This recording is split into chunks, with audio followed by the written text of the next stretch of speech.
દાહોદ જિલ્લાના મોવાલિયા ક્રોસિંગ ખાતે ઝાલોદ અને લીંબડી પોલીસ સ્ટેશન મથકના ઘરફોડ ચોરીના 2 આરોપીઓને ઝડપી પાડતી એલસીબી પોલીસ આ તારીખ 1/1/2026 ગુરુવારના રોજ સાંજે 5:30 દાહોદ એલસીબી પોલીસ દ્વારા આપેલ માહિતી અનુસાર દાહોદ એલસીબી પોલીસ સ્ટેશનના સ્ટાફના કર્મચારી જ્યારે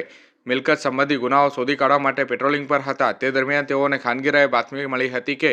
ઝાયડસ મેડિકલ કોલેજ બાજુથી એક યામાહા કંપનીની એફઝેડ મોટરસાઇકલ લઈ 2 ઈસમો દાહોદ તરફ જનાર છે. બંને ઈસમો મિલકત સંબંધી ગુનાઓ કરવાની ટેવવાળા છે તેવી હકીકતના આધારે મોવાલિયા ક્રોસિંગથી મેડિકલ કોલેજ તરફ જતા રસ્તા ઉપર જે વોચ ગોઠવવામાં આવી હતી અને બંને ઈસમોને ત્યાંથી પકડી પાડી અને દાહોદ જિલ્લાના ઝાલોદ અને લીંબડી પોલીસ સ્ટેશનમાં દાખલ થયેલ ઘરફોડ ચોરીના ગુનામાં રોકડા રૂપિયા તથા ગુના કરવાના સારું ઉપયોગમાં લીધેલ મોટરસાઇકલ મળી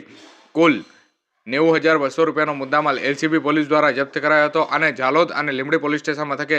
ઘરફોડ ચોરીના અનડિટેક્ટેડ ગુનાને ડિટેક્ટ કરી અને કાયદેસરની કાર્યવાહી આરોપીઓ વિરુદ્ધ કરવામાં આવી છે.